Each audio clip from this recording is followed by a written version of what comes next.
அடுத்து நான் உங்கள்கிட்ட ஒரு ஹதீஸ் போட்டு காமிக்கிறேன். இது ஒரு தாய் ஒரு மகனுக்கு நடந்த ஒரு போராட்டம்.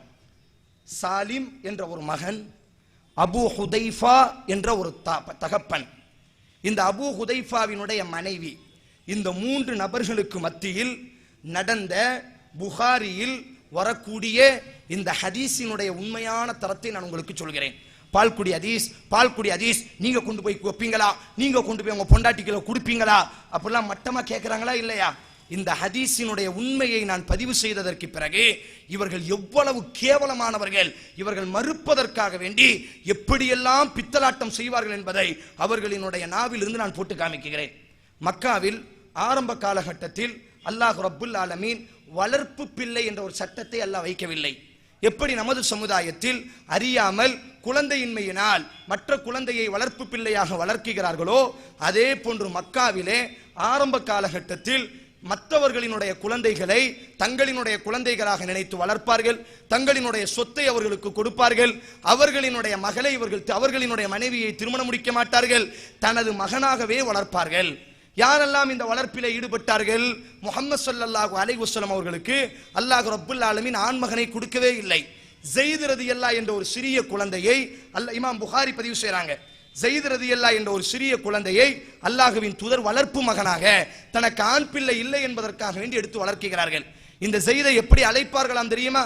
ஸைத் இப்னு முஹம்மது. முஹம்மது நபியினுடைய மகன் ஸைத் வருகிறார், முஹம்மது நபியினுடைய மகன் ஸைத் விளையாடி கொண்டிருக்கிறார் என்று தான் மக்கள் அழைத்தார்கள்.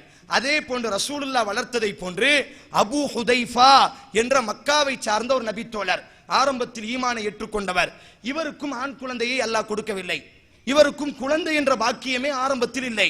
இந்த நேரத்தில் அல்லாஹ் ரப்புல் ஆலமீன் இந்த சட்டத்தை ஆரம்பத்தில் அனுமதி கொடுத்ததினால் சாலிம் என்ற தனது அடிமையான சின்ன குழந்தையை இந்த அபூ ஹுதைஃபாவும் அபூ ஹுதைஃபாவினுடைய மனைவியும் சேர்ந்து எடுத்து வளர்க்கிறார்கள். இமாம் புகாரி பதிவு செய்கிறார். நம்பரை இன்ஷா அல்லாஹ் நான் இப்ப பின்னாடி சொல்றேன். இப்படி எடுத்து வளர்த்து கொண்டிருக்கிறார்கள். மதீனாவிற்குள் வருகிறார்கள்.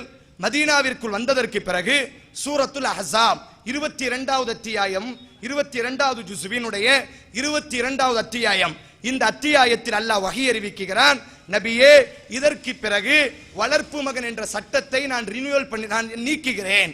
இதற்கு பிறகு வளர்ப்பு மகன் என்ற சட்டம் கிடையாது. அவர்களினுடைய தகப்பனை கொண்டுதான் நீங்கள் அழைக்க வேண்டும். தகப்பன் தெரியாவிட்டால் சகோதரனாகத்தான் பார்க்க வேண்டும். அல்லாஹ்வின் தூதர் தனது மகன் ஸைதை இப்பொழுது சகோதரனாக பார்க்க ஆரம்பிக்கிறார். இந்த சாலிம் ரலியல்லாஹு இருக்கிறாங்களா இல்லையா? அபூ ஹுதைஃபா வளர்க்கிறாங்களா இல்லையா? இப்ப இந்த வஹி வந்த உடனே இப்ப அல்லாஹ் ஹிஜாபினுடைய சட்டத்தையும் கொண்டு வருகிறார். எப்படிப்பட்ட ஒரு ஹதீஸ்! ஒரு குடும்பத்தில் மக்கால இருந்து 15 வருட காலம் 20 வருட காலமாக பெத்த மகனாக நினைத்து சின்ன குழந்தையாக இருந்து வளர்த்து வரக்கூடிய அந்த மகனை இப்ப மதீனாவுக்கு வந்து பெத்த புள்ள வாப்பா உம்மாவா ஒரே வீட்டில் படுத்து ஒரே வீட்டில் தூங்கி ஒரே வீட்டில் சாப்பிட்டு இப்படி எழுந்து வரும் பொழுது அல்லாஹ் இப்பொழுது ஒரு சோதனையாக கொடுக்கிறான். அல்லாஹ் தனது சட்டத்தை இறக்குகிறான். இதற்கு பிறகு வளர்ப்பு மகன் என்ற சட்டம் கிடையாது. வளர்ப்பு மகனுக்கு முன்னாலும் ஹிஜாபை பேண வேண்டும். இப்ப என்ன செய்யறாங்க? சாலிம் ரலியல்லாஹு உம்மா, சாலிம் அபூ ஹுதைஃபா வாப்பா, இந்த அபூ ஹுதைஃபாவினுடைய மனைவி உம்மா சாலிம் ரலியல்லாஹுக்கு, இந்த 2 பேரும் வாப்பா உம்மா மகன் இப்படி வாழ்ந்துட்டு இருக்கும் பொழுது அல்லாஹ் வஹி அறிவிச்சு வளர்ப்பு மகன் என்ற சட்டத்தை கேன்சல் பண்ணி ஹிஜாப் அந்நியானாக ஆக்குகிறான். இப்ப சாலிம் ரலியல்லாஹு வீட்டுக்கு வரும் பொழுது இந்த அம்மா ஹிஜாபை பேண்றாங்க. சாலிம் ரலியல்லாஹு பாசம் சின்ன பிள்ளையில இருந்தே வளர்த்தாச்சு, வீட்டுக்கு வராங்க. அபூ ஹுதைஃபாவினுடைய உள்ளம் பதறுது. என் புள்ள அந்நியான் மாதிரி இப்ப வாரானே, என் பிள்ளைக்கு முன்னாடி இப்படி பர்தா போட்டு என் மனைவி இருக்கிறாங்களே, ஒரே வீட்டில் தூங்கி எழுந்த நாம் எல்லாம் இப்பொழுது அந்நியானாக வாழ்ந்து விட்டோமே என்று அபூ ஹுதைஃபாவினுடைய உள்ளம் பதறுகிறது. இந்த சாலிமை வளர்த்த அபூ ஹுதைஃபாவினுடைய மனைவி அல்லாஹ்வின் தூதர்ட்ட போறாங்க. யா ரசூலல்லாஹ், உங்களுக்கு தெரியாதது ஒன்றுமில்லை, சாலிமை குழந்தையாக எடுத்து வளர்த்தோம், இப்பொழுது வாலிபராக இருக்கிறார். இப்பொழுது அவர் வீட்டுக்கு வரும் பொழுதெல்லாம் அபூ ஹுதைஃபாவினுடைய உள்ளம் பதறுகிறது. நான் ஹிஜாபை பேணுகிறேன், தாம் புள்ளை இப்படி வந்துட்டு போறதெல்லாம் அவர் வருந்துகிறாரே என்று சொன்ன பொழுது அல்லாஹ்வின் தூதர் இவர்களுக்கு மட்டும் தனி சட்டமாக சொன்னார்கள், அப்படியானால் இப்ப அந்த அம்மாவுக்கு ஒரு குழந்தை பிறந்திருக்கிறது, முஹம்மது என்ற ஒரு குழந்தை பிறந்திருக்கும். அல்லாஹ் அதற்கு பிறகு அபூ ஹுதைஃபாவிற்கு முஹம்மது என்ற குழந்தையை கொடுத்தான். நீ பாலை கறந்து கொடுத்து விடு இந்த கேட்கிறாங்க, என்ன தனி சட்டம் ரசூலுல்லாஹ் சொல்வாங்களா? சொல்வார்கள். அப்துர் ரஹ்மான் இப்னு அவுஃபிற்கு அல்லாஹ்வின் தூதர் சொன்னார்கள், பட்டணிவது ஹராம். புகாரியில் வருகிறது, அப்துர் ரஹ்மான் இப்னு அவுஃப் பட்டை அணிந்து கொள்ளலாம். அல்லாஹ்வின் தூதர் சொன்னார்கள். கரண்டைக்கு கீழே ஆடை அணிவது ஹராம். அபூபக்கர் கரண்டைக்கு கீழே ஆடை அணிந்து கொள்ளலாம். அவருக்கு மட்டும் தனி சட்டத்தை சொன்னார்கள். அல்லாஹ்வின் தூதர் ஸல்லல்லாஹு குர்ஆன்ல சொல்றார், யுத்தத்தில் கலந்து கொண்டால் அந்த யுத்தத்தில் கலந்து கொண்ட அத்தனை நபர்களுக்கும் கனிமத்தை, அந்த யுத்தத்தினுடைய பொருளை சரிசமமாக பங்கு வைக்க வேண்டும். ஹுனைனினுடைய யுத்தத்திலே அன்சாரிகள் பெரும்பான்மையாக கலந்தார்கள். இமாம் புகாரி சொல்கிறார்கள், ஒரு அன்சாரிக்கு கூட அல்லாஹ்வின் தூதர் அந்த தாயிஃபினுடைய ஹுனைனினுடைய கனிமத்தை கொடுக்கவில்லை.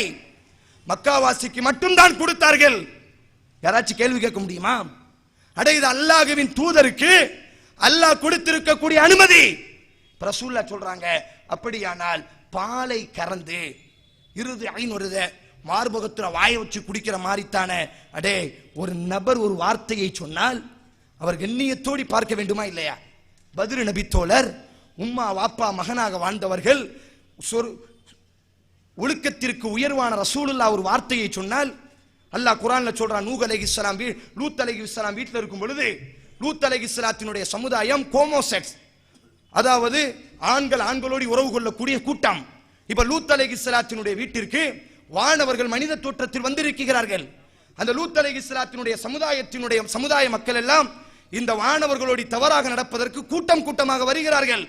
லூத் அலைஹிஸ்ஸலாம் கையை பிடித்து அழுகிறார், வேண்டாம், இவர்கள் எனது விருந்தாளிகள், எனது ஆண்மக்கு விருந்துக்கு என்னுடைய வீட்டை நாடி இந்த ஆண்கள் வந்திருக்கிறார்கள், அவர்களை விட்டுவிடுங்கள், எனது பெண்களை நான் தருகிறேன். இப்போ லூத் அலைஹிஸ்ஸலாம் இப்படி சொன்னால், ஒரு நபி இப்படி பெண்ணை தருகிறேன் என்று சொன்னா எப்படி விளங்கணும்? அடே, என் பிள்ளைய நான் தாரேன், என் பிள்ளைய திருமணம் முடிச்சு என் பிள்ளையோடு உறவு கொண்டு வாழுங்கள், இப்படிதானே விளங்குவோம். இதே ஒரு ரவுடி சொன்னா எப்படி விளங்குவோம்? பிள்ளைய நான் தரம், பிள்ளைய கூட்டு போய் எல்லாரும் செஞ்சுக்கிடுங்கடா, அப்படித்தானே பேசுவோம். அப்போ ஒரு வார்த்தையை யார் பேசுகிறார்கள் என்பதற்கு, யாரோடு இந்த வார்த்தை மொழியப்படுகிறது என்பதற்கு அல்லாஹ் குர்ஆன்ல சொல்றான், சூரத்து தாஹால, மூசா அலைஹிஸ்ஸலாத்தினுடைய தாய்க்கு நாம் வகை அறிவித்தோம், மூசாவின் தாயே, உன் குழந்தையை அந்த தொட்டிலே நீ போடுவாயாக, டொம்முனு போடுன்னு சொல்றான் அல்லாஹ். அந்த வார்த்தையினுடைய அர்த்தம் என்ன? டொம்முனு கீழே போடுன்னு அர்த்தம். ஒரு தாயிடத்தில் சொன்னால் தொட்டில நீ பக்குவமா போடு என்று தானே புரிந்து கொள்வோம். டொம்முனு போட சொன்னா டொம்முனு போட்டான விளங்கு கொள்வோம். இறுதி பால் கொடுத்துக்கொள் என்று சொன்னால், இப்ப ரசூலுல்லாஹ் அந்த அம்மா சொல்றாங்க, அவர் வயது முதிர்ந்து, அவர் பெரிய இளைஞரா இருக்கார், எனக்கு தெரியும், அவர் இளைஞர் என்று எனக்கு தெரியும். உங்களுடைய பாசப்போட்ட போராட்டத்திற்கு உங்களுக்கு தரக்கூடிய சிறப்பு அனுமதி நபியினுடைய ஆயிஷா ரலியல்லாஹுவை தவிர்த்து அத்தனை மனைவிமார்களும் சொன்னார்களே, இது அபூ ஹுதைஃபாவிற்கு மட்டும் அல்லாஹ் கொடுத்த ஒரு சிறந்த நிஅமத், அல்லாஹ் கொடுத்த, அல்லாஹ்வின் தூதர் கொடுத்த ஒரு தனி சட்டம் என்று சொல்லப்படுகிறது. அந்த அம்மா பாலை கறந்து கொடுக்குறாங்க. நம்ம எல்லாம் கண்ணு வலி வந்துச்சுன்னா பாலை ஊத்துறமா இல்லையாங்க? ஏங்க, ஒரு கண்ணு வலி வந்துச்சுன்னா பக்கத்து வீட்டு அம்மாட்ட பாலை வாங்கி கண்ணில் ஊத்துவோமா இல்லையா ஒரு காலத்துல? அட, இதெல்லாம் ஆபாசமா? பாலை கறந்துட்டு வானா வாயை வச்சுட்டு வானா அர்த்தம்? யாரடா, என்ன உங்களினுடைய சிந்தனையை ஏன் நபி தோழர்களிடத்தில் விதைக்கிறீர்கள்? இப்படிப்பட்ட ஒரு செய்தியை கடைசி நான் ஒன்று சொல்லட்டுமா? இவர்களினுடைய பாச போராட்டம் எங்கு முடிந்தது தெரியுமா? யமாமா என்ற ஒரு யுத்தம், யமாமா என்ற ஒரு யுத்தம். தான் நபி என்று வாதாடி கொண்டிருந்த அந்த முசைலமாவிற்கு எதிராக அபூ ஹுதைஃபா, சாலிம் ரெண்டு பேருமே கையை ஒன்றாக சேர்த்து கொண்டு போராடுகிறார்கள். ரெண்டு நேரத்தில் அபூ ஹுதைஃபா சாகடிக்கப்படுகிறார், சாலிமும் கொலை செய்யப்படுகிறார். குத்தீரும் கொலையுமாக இருக்கும் பொழுது சாலிமை காலித் இப்னு வலீத் தூக்குகிறார். அவரினுடைய வாயிலிருந்து வந்த முதல் வார்த்தை, என்னை தகப்பனாக வளர்த்த அபூ ஹுதைஃபா எங்கே எங்கே இருக்கிறார்? சாலிம் சொன்னார், உங்கள் பக்கத்தில் தான் படுத்திருக்கிறார், அவர் பக்கத்தில் என்னை சேர்த்து படுக்க வையுங்கள். அபூ ஹுதைஃபாவும் குத்தீரும் கொலையுமாக இருக்கிறார். அபூ ஹுதைஃபாவை தூக்குகிறார் காலித், என்னுடைய மகனாக வளர்த்த சாலிம் எங்கே? இதோ உங்கள் பக்கத்தில் தான். ரெண்டு நபர்களினுடைய கரங்களும் சேருகிறது. ரெண்டு நபர்களுமே சேர்ந்த அடிப்படையிலேயே மரணித்தார்கள்.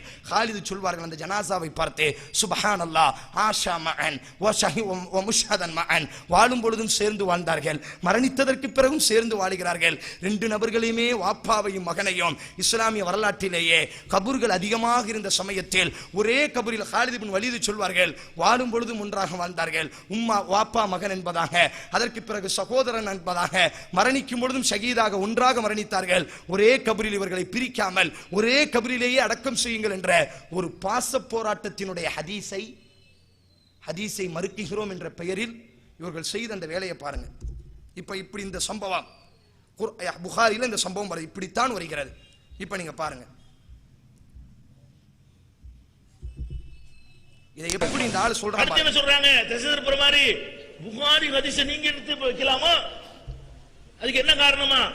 புகாரியில் உள்ள சில ஹதீசுகள் தவறானது நான் எழுதியிருக்கிறேன். இதுல முட்டை அது சொல்லுவாங்கல்ல, முட்டை தாதான் கொட்டியில விழுந்தான், அப்படி எழுதல, காரண காரியங்களோடு எழுதியிருக்கிறேன். முஸ்லீம்ல உள்ள ஹதீசுகள் உன்னை குர்ஆனுக்கு மாத்தமா இருக்குன்னு எழுதியிருக்கிறேன். நீ சரி என்று சொன்னியானால், நீங்கள் சரி என்று சொன்னால் அதை நடைமுறைப்படுத்த தயாரான்னு நான் கேட்டிருக்கிறேன். உதாரணத்துக்கு எழுதின ஒண்ணு சொல்லுகிறேன். நல்ல சாலிம் அவர்கள் அவங்க வீட்டுல அந்த சாலிம்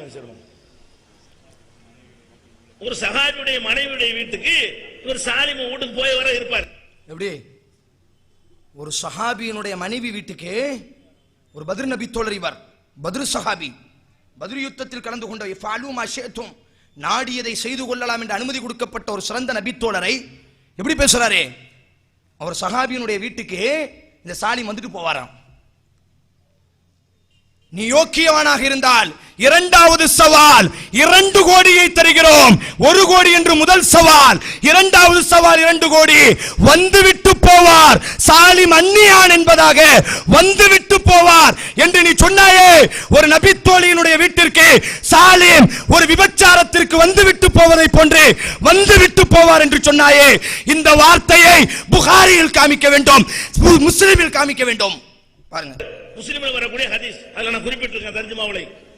அப்ப அவர் பெரிய பலகமா எவ்வளவு ஒரு ரிஜால். அந்த சாலிம் எப்படிப்பட்ட வயசுக்கு வந்துட்டார்னு கேட்டா, ஒரு ஆண் என்று சொல்லுவோம்ல, பெரிய ஒரு இளைஞன் என்ற பருவத்தை அவர் அடைந்து விட்டார். அடைஞ்சவர் அந்த சஹாபியுடைய வீட்டுக்கு போக வர இருக்கிறார். பாருங்க, அந்த சஹாபிக்கு கோபமா இருக்குது. நம்ம பொண்டாட்டி இருக்கிற வீட்டுல இவர் தனியா வந்துட்டு போறாரு. எப்படி? நான் புகாரினுடைய நம்பரை இப்ப உங்களுக்கு சொல்றேன் பாருங்க. இந்த ஹதீஸ் புகாரில எப்படி வருது பாருங்க. 5088 புகாரில உங்க வீட்டுல போய் படிங்க. இந்த ஆளு சொல்லுத மாதிரி இருந்தா 1 கோடி ரூபாய் நான் தரேன். என்ன சொன்னாரே?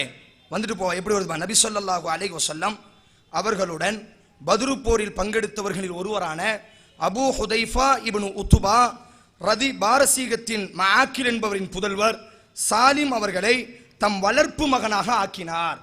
அபூ ஹுதைஃபா தனது வளர்ப்பு மகனாக ஆக்கினார். எப்படி வருது பாருங்க. தம் வளர்ப்பு மகனாக ஆக்கினார். மேலும் அவருக்கு தம் சகோதரர் வலீத் இப்னு உத்பாவின் மகள் ஹிந்து என்பவரை திருமணம் செய்தும் கொடுத்தார். தம் வளர்ப்பு மகனாக்கி தன் சகோதரன் உத்பாவினுடைய மகளை திருமணம் முடித்து கொடுத்தார். சாலிம் ஒரு அன்சாரி பெண்ணின் அடிமையாக இருந்தார். நபி ஸல்லல்லாஹு அலைஹி வஸல்லம் அவர்கள் ஸெய்தை தமது வளர்ப்பு மகனாக ஆக்கி கொண்டது போல சாலிமை அபூ ஹுதைஃபா தனது வளர்ப்பு மகனாக ஆக்கி கொண்டார். இவர் வந்துட்டு போகும்போது அபூ ஹுதைஃபாவுக்கு கோபமாச்சான். ஏண்டா விளக்கு பிடிச்சியான்னு கேட்பாங்க தெரியுமா? நீ தான் பக்கத்தில் உட்கார்ந்து விளக்கு பிடிச்சியான்னு கேட்பாங்க தெரியுமா? அவர்களை விடவெல்லாம் கேவலமானவர்கள் இவர்கள் எல்லாம். ஒரு நபித்தோழரை நாளைக்கு சாலிம் ஹாமிலுல் குர்ஆன், குர்ஆனை சுமந்த ஒரு நபித்தோழரை ஒரு அந்நிய பெண் வீட்டுக்கு வந்துட்டு போவார். யார் வீட்டுக்கு தான் வந்துட்டு போனார்? தனது சொந்த தாய். எங்க அப்படி இருக்கு பாருங்க. மேலும் அறியாமை காலத்தில் ஒருவரின் அவர் வளர்ப்பு மகன் தந்தையின் பெயருடனே இணைத்து அழைப்பது வழக்கம். அவரின் சொத்துக்கு வாரிசாகவும் வளர்ப்பு மகனை நியமிப்பது வழக்கம். எனவே நீங்கள் வளர்த்த அவர்களை அவர்களின் உண்மையான தந்தையின் பெயரை சொல்லி நீங்கள் அழைக்க வேண்டும் என்பதாக அல்லாஹ்வின் வஹி 33வது அத்தியாயத்தினுடைய 5வது வசனத்தில் அல்லாஹ் இறக்கியதற்கு பிறகு ஒரு அபூ ஹுதைஃபா என்பவர் ரசூலுல்லாஹ் எப்படி செய்த வளர்ப்பு மகனை எடுத்தாங்களோ அதே மாதிரி தான் வளர்ப்பு மகனினுடைய ஒரு செய்தியை இவர் யாரு சாலிம், இவர் எப்படி